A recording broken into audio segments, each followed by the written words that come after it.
Welcome to the December 2015 edition of Chatham Today. The fall season was as spectacular as ever, with many visitors filling our inns and enjoying the local flavor of our shops and restaurants. Now we look forward to Chatham's annual Christmas by the Sea, sponsored by the Chatham Merchants Association, and the Gala 25th anniversary of our first night celebration on New Year's Eve. It should be quite a month. Our special segment this month will focus on First Night and will include an interview with Dave Wilbur, Communications Director for First Night Chatham, and Ron Clark, one of the co-chairs for First Night Chatham 2015. We'll be chatting with them later in the program, so please stay tuned as we highlight the events and activities for the coming month. I'm Huntley Harrison, together with Richard Garvin and Jerry Panuzek, to bring you this installment of Chatham Today. The big event of the month is Christmas by the Sea, in which the town merchants get us in the mood for the holidays with a whole array of activities that begin on Friday, November 27th. Chatham will be decorated for the season. It's Christmas time in Chatham. Always looks good. Oh, yeah. Our quaint seaside village positively sparkles with the signs of the season. Here are the main events. At 1:30 p.m. on Sunday, December 6th, please be on hand for Santa's arrival at the Fish Pier, followed by a fire truck ride to the Chatham Community Center. On Friday, December 11th, is the beginning of a stroll that is pure currier and ives. This is definitely something to write home about. It starts with a light parade and caroling down Main Street, followed by the tree lighting ceremony, perfect. Bell ringers, and more. Warm up with complimentary hot chocolate, hop on the carriage ride, marvel at the lights and the decorations as you stop to visit all the unique shops waiting to welcome you with warm refreshments, prizes, raffles, and great gift ideas too. Santa's Workshop is here too. Can you find Santa and his mailbox? Kick off Saturday, December 12th, as Santa and Mrs. Claus invite you to join them for a very special breakfast at the Wayside Inn. Saturday, December 12th, take the Inn Tour, the Chatham Chamber of Commerce signature event of the season. See the gingerbread house display and decorations at the Chatham Bars Inn. Join in some festive shopping around the town, visit the lighthouse, become a child again, and capture the magic of Christmas. Christmas by the Sea events continue through December 31st, with First Night Chatham as the final holiday event of the 2015 season. We wish we had time to provide you with all that's going on during the month, but to find out more, we direct you to the Chatham Merchants Association website to see the flyer listing all of the events. The address is on the screen now. The Creative Arts Center will be hosting the Holiday and Small Works Show through December 4th. Predominantly featuring small works of art, this sale is a combination of art, craft, jewelry, pottery, leatherwork, woven and knitted items, prints, cards, t-shirts, and much more. Something for everyone. Drop in during their regular hours to check it out. The Marconi RCA Wireless Museum will be open during Chatham's Christmas stroll. Please join them for a pre-holiday visit.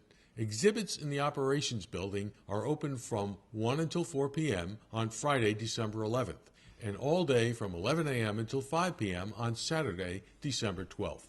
The public is welcome to walk the grounds and the Antenna Field Trail at any time. Explore their website or call 508-945-8889 for information. Also on Friday, December 11th, there will be a Christmas concert featuring the Notables at St. Christopher's Church. The performance will go from 4 to 5 p.m. Tickets will be available at the door for $15. St. Christopher's will be having their annual Christmas fair on Saturday, the 12th, from 4 to 8 p.m. The First Congregational Church will be having its annual Cookie Express on December 12th from 8:30 a.m. to 11 a.m. or until sold out. Home-baked cookies available by the pound. Oh, I don't want to miss that. The church will also host the Chatham Community Christmas Concert on Tuesday, December 15th at 5 p.m. A chorus of 75 voices and orchestra under the direction of Joseph Marchio present a program of traditional lessons and carols. Proceeds benefit the Children's Center. Admission is $15, children under 12 free. Here are some special events at the Council on Aging. At noon on Monday, December 14th, the Holiday Extravaganza Lunch and Show featuring Liz Saunders. This energetic and interactive performance of the holiday classics will have you tapping your feet and singing along. It's $9 for lunch, and the show and reservations are required. Oh, yeah. On Monday, the 21st, you can enjoy a holiday concert and luncheon featuring the Monomoy High School Select Chorus. The cost of lunch is $7, and the concert is free. It all begins at noon, and transportation will be available.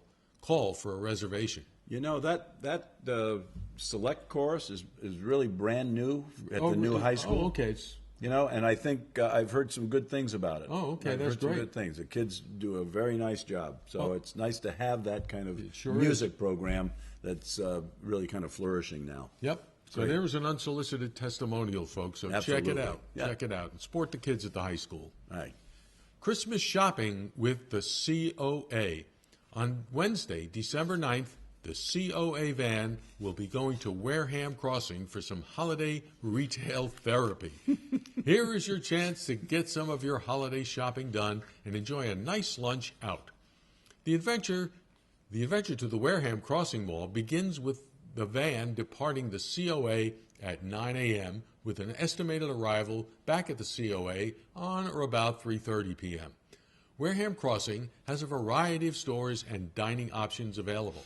Sign up early, as it will be first come, first served. The transportation is free, but you will need to pay for lunch. Call now to make your reservation. If you can't make it to Wareham Crossing, the monthly birthday celebration is also on the 9th.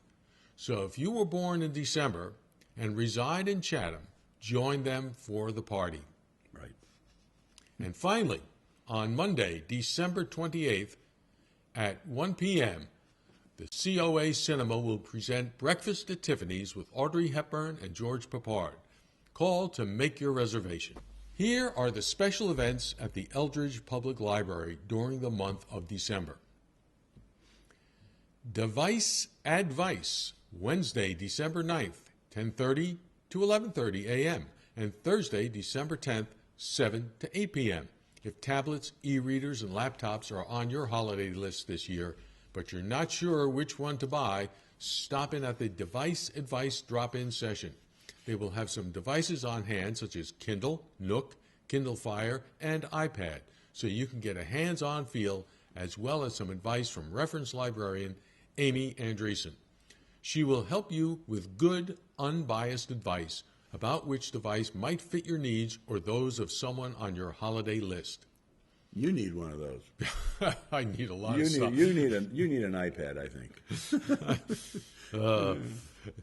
And don't forget those all-important ebook classes offered by the library.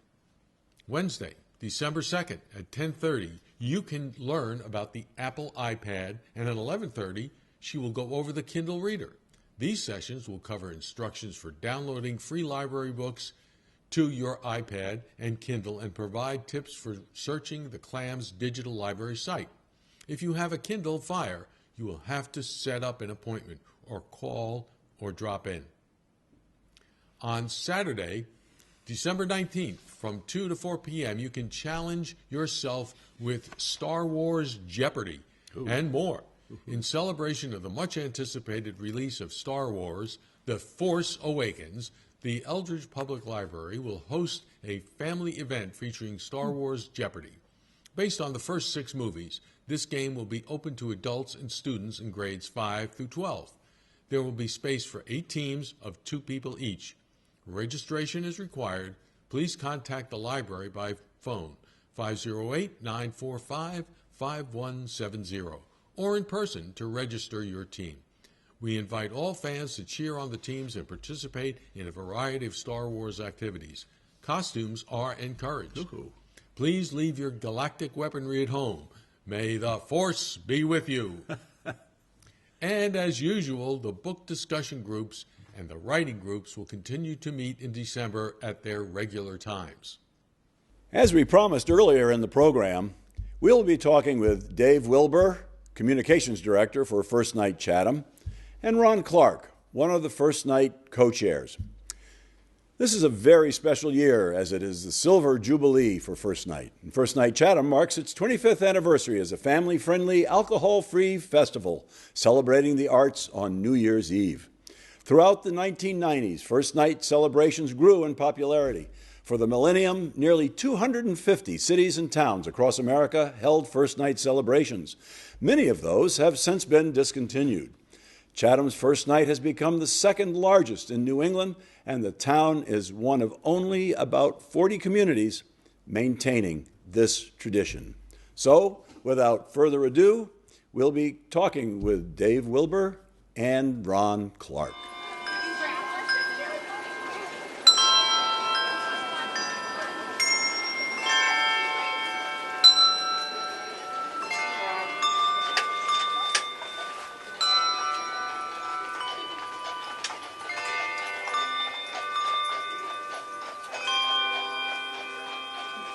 Ron and Dave, we welcome you to Chatham today, and to tell us a little bit about First Night. We've got a few questions for you. Really, what we'd like to know, first of all, is, and I think our viewers would like to know as well, is what was really the impetus for the start of First Night Chatham way back in 1991? And who was behind it?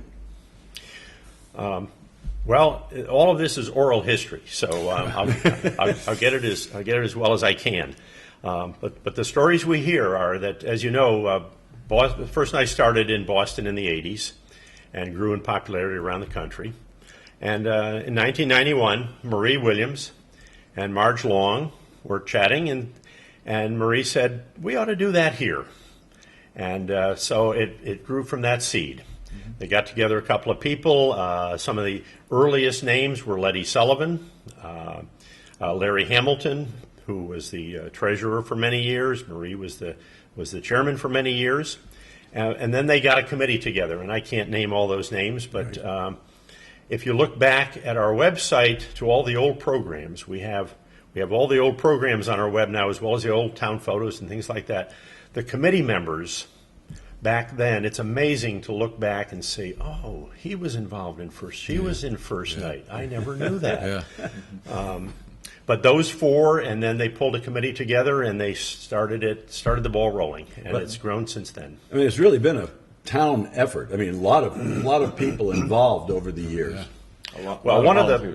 Lots of volunteers. Yeah. Right now, we have about 350 volunteer hours that we assign at the various venues, checking buttons at doors and other sorts of just general crowd control, telling people where the lines are and which doors to use and so forth. For the 25th, we've really used it as an opportunity to reflect on how fortunate we are to have survived 25 years. As Huntley mentioned, many of the First Nights around the country have gone out of business. Yeah, right. Yeah. And, there's no easy answer to that, but it's very fortunate that it's Chatham and the Chatham community. And what we've done is tried to say thank you, more than just, we're not patting ourselves on the back about 25. It's really a thank you to everybody who's helped it become great. 25. The volunteers, the committee, the people who provide the venue, the churches, the businesses, the civic organizations, Chatham bars. Now the Orpheum has opened up, and we use that all day. Sure. Right? Many of the businesses contribute financially. We sell the buttons, but that doesn't cover everything, so we do a little bit of fundraising. But the whole community and the volunteers we draw not only from Chatham, obviously, but from all the neighboring towns. That's nice. People love to come here and volunteer for an hour or 2, 3, 4, or all day, and then do some of the venues as well. So they mix it up between being in the audience or helping us run the show. Right. Well, now, over the years, have there been any particularly memorable events that you might remember? I'm sure. I know there have been memorable performances, But maybe that or something other that might be really very memorable. Maybe when the picture we had a bigger crowd than we thought, or something like that. Well, there was the 1 year it got snowed out. Oh. Out of 25. One Yes. year out of 25. I remember that. Yeah, I think I was here that year. Yeah. I would think certainly the first town photo that was done down on the beach, Right. 3 years into first night was significant. We had a flag truck 1 year that had all flags from around the world, really. Well, it was, yeah, it was, and I don't know if you remember the town picture that year, but we did the regular town picture, and then there was one, an aerial shot with 3 huge American flags. in front of the yes, lighthouse. in front of the Okay. lighthouse. So Yep. that all by itself took 50 or 60 volunteers to hold them. Right. Yeah. Yeah. And I think I was one of the holders that year. I do remember that. Yeah. It was fun. And then for the 20th, we had artists from around town, from the area, create a mural that is now hanging in the community center. That's right. And for the 25th, that is going to be expanded. We'll have panels for the next 5 years. Oh, good. So that we'll have it up to date, and that will be on display, during first night. All right. Well, speaking of that, let's just get right into it. Tell us about some of the special activities planned for the Silver Jubilee. Well, the first night itself is going to be very much like every other recent first nights. We have a very crowded town. We have sold out buttons in the last few years, and we're not making it any bigger. We just can't. No. Yeah. What we've done as a thank you to the community is celebrate some of the 25th during the summer. As you may have seen, the sand sculpture on the town hall. We had a free concert in the park, and we did a very, very affordable concert at the high school. But that's all past. So for first night itself, we're doing a few extras. We're doing some extra ice sculptures up and down the street rather than just one. We're doing the mural update. Well, we've got a couple of. We're doing some displays in Store windows. in store windows along the street. Good. Yeah. And that sort of thing. So we'll mainly be celebrating just the fact that it's number 25, and thanks to everybody who's helped us get here. I understand there's going to be some returning favorites from past years. I always enjoyed Freddie and the Maybellines. Anything for us? As a matter of fact, for this year, we will have Freddie and the Romantics. Okay. Coming back. They will be in the same location, the community center, where they started out. It wasn't the community center back then. Yeah, but yes, I remember that. They'll be there. We have, I think, one of the things where there are we've got about 10 or 12 new acts. Oh. But one thing I want to mention is we've really updated. This has always been a family-friendly event, and Yes. this year we've updated it with a family fun center. And Okay. this is really for kids, middle school kids. We've got some new things for middle school teens and high school teens. So the heart of the Family Fun Center this year is a new activity called rock and roll racing. It's a large, racetrack with about 6 remote control cars about this size. Cool. People can, you drive them at the side 6 people at a time with a steering wheel. We expect it to be very popular. And at the same time, so we may need an extra volunteer to keep the adults away so the kids can actually I was just thinking, I'd enjoy this. And at the same time, for younger children, we've got a giant version of Candyland with the Peppermint Forest and the Queen and the villain and everything. There are 3 or 4 other large-scale games for kids. One is sort of a 3-dimensional tic-tac-toe. Okay. A second is a game with building blocks where the idea is to build a tower and then take out blocks without making the tower fall and add them to the top. These are going to be at the community center in the afternoon from 1 to 5 o'clock. But then it will reopen. We'll move the rock and roll racing to the Methodist Church. That will be a button-free event that night for middle school teams. Okay. They'll have rock and roll racing. There'll be video games, Xbox 360. There'll be plenty for them to do. At the same time, in the community center, we're going to have a dance for high school teens featuring the local band Cannon Hill with Okay. 3 young men from Harwich who played at Harwich Port this summer. So that too is button free, and we brought them. I think some of these events are closer to town than they've been in the past. They're new venues, and we're really excited about that. That sounds great. That's great. That sounds great. I was just going to talk to you about getting people to come to First, and not the audience, but the bands and all the other people who participate. Are people starting to come to you now and requesting that they be put on your docket for first night, or do you still have to go out and recruit people to come, as acts and things like that for the first night? I'd say largely, well, it's some of each. Okay. Largely, we're able to take some returning, and we're always looking for some new. Mm-hmm. Our entertainment coordinator does a lot of scouting, Mm-hmm. but yes, people, we have bands and performers sending in information, asking if they can be part of it, and sometimes they are, and sometimes we just don't have room. Oh, okay. But there's some favorites that just keep coming back. We have to have back every Yeah, year, like yeah. the circus, Oh, of course. Yeah. and some of the other music acts, band performers in the churches are regulars. One of the things about the performers is that it's very heavily Cape.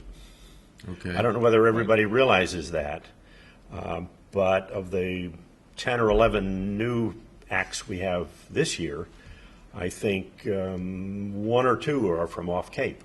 Wow. And the rest of them are on Cape. Well, that's good. Yeah, yeah. it's nice, And nice this to has be been able a to local draw talent. from the local talent. Well, Absolutely. this has been a big tradition of Chatham First Night. I didn't mention it earlier in terms of success, but able to draw from the talent pool that's on the Cape, all the way from, down in Falmouth and Bourne, all the way up to Zoe Lewis from Provincetown. Yeah. All right, and huge number of people perform from the Cape. And talented people. Yeah. I mean, Yeah. anybody who's Oh, yeah. gone to First Night knows absolutely. that these Yeah. are not amateur performances. No, they've all been No, very they're all good, the good. ones I've gone to. So Yeah. Yeah. that's Can definitely. we mention one of the new performers this Sure, year? Sure. Oh, absolutely.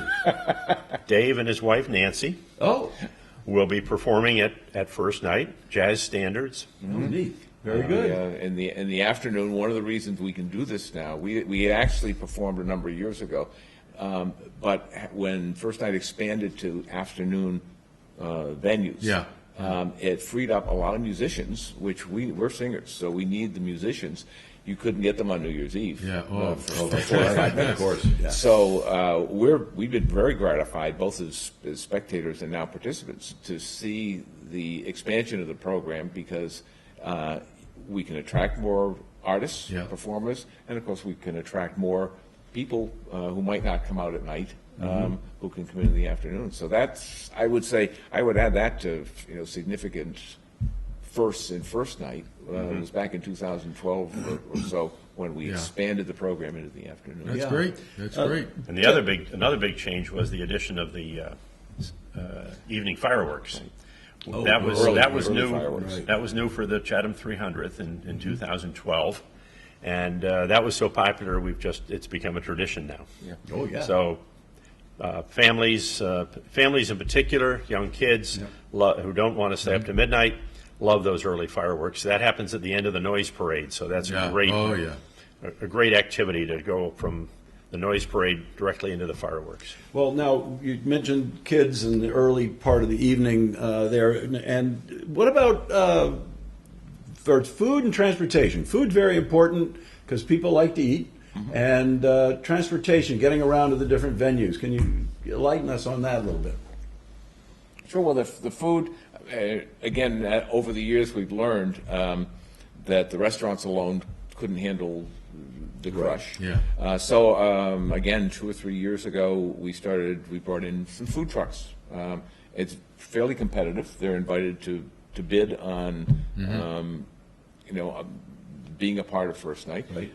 Most of them are set up in the town parking lot next that's right, to yeah. town hall, and that has helped a lot. We've got food both outside and inside. Churches. Oh, that's right. Churches, Of course, right. yeah. And it's a mix of food vendors coming in and people doing their own. The Boy Scouts are in the basement of the Methodist. Yep, The always have. Congregational Right, does yeah. a dinner. We've got some of the local restaurants who are a little more outlying, not directly in our path, come in and set up like in the middle school cafeteria or the elementary school cafeteria. And serve food there, so it's a great. And then there's some that are outside, more of a food truck. Yeah, So- I thought that was a good idea because I had dinner at one of the food trucks. Great sausage and peppers, by Right. the way. Yeah. And I thought that, well, this is fantastic. And you had several of them, like you said, so there was no long line, and they got people through, and you got a good meal. Yeah. Yep. And as far as transportation, we do run shuttle buses between the various locations. I would say over the past 5 years, certainly helped to have the community center open. We have been able to consolidate a little more so that really you can walk almost anywhere except what is now the middle school. Right. Exactly, yeah. And we see people tend to do that a lot. Yeah, well, that's good. So we talk about the transportation, we talked about the food, and you mentioned earlier the volunteers. So when you look at all that, organizing it must be unbelievably difficult. Well, we have a genius as co-chair. Actually, we have two geniuses. And that helps. No. But That's not true. But the No planning, genius. the planning must start way back, almost right after it's over. Well, it does to a degree. It's a wonderful committee, the best group of committee people that I've ever worked with, and some of them very long standing, some of them new. We're always looking for new people on the committee, and as I mentioned, if you look back through the old programs, you don't realize that there has actually been a whole lot of turnover, even though people like Marie Williams and Larry Hamilton, who I mentioned, are still with us after 25 years. There's been huge amounts of turnover since then. And people on the committee talk about the event practically running itself. Everybody has a job, and it gets done. Right. Yeah. So when we have committee status meetings, it's like we have a list of 30 things to talk about, and it's like, okay, that's under control, that's under control, that's under control. Wow, that's great. That is. It's the co-chair's job is not, as Dave implied, but a genius job. But it's just a matter of holding the meetings, making sure that everything, and helping out when anything needs to be, and recruiting new people to come in and replace others who've decided to retire. I should follow up one thing with Ron quickly on for volunteers. Yes, we always need volunteers. You can volunteer by talking to one of us. You can volunteer by leaving a message at the First Night phone number, which is 945-1122. And if you say you want to volunteer, trust me, someone will get back to you. And we also have a volunteer information on our website. Right. Okay. Good. Great. Yeah, and the website, of course, which has all the information, all the schedules, bios on the performers, is for www.firstnightchatham.com. Great. Well, Dave and Ron, thank you so much for being here with us, and Thanks a lot. we really look forward to the 25th Silver Jubilee of First Night. Thank you very, very much. Another Thanks for success. having us. Another Thank success. you. Another successful year. Thank you very much. We're going to have a busy December, You bet. and that wraps it up for this time. We hope you've enjoyed this episode of Chatham Today. Remember, the show runs on Channel 99 on Mondays at 9 a.m. and several other times during the week. If you missed the cablecast or want to see it again, you can find us on Facebook, YouTube, or you can visit our website. Just do a Google search for site/Chatham Today. It should be the first entry you see. The web address is on the screen now. Chatham Today is a video chronicle of the events and activities in the town of Chatham. If you would like to have what's happening in your organization announced on the air, please email us. We look forward to hearing from you. And you can also like us on Facebook under Chatham Today, and we certainly hope you do. Have a wonderful holiday season, a Merry Christmas, and a Happy New Year. Thank you for watching. We'll see you down the road.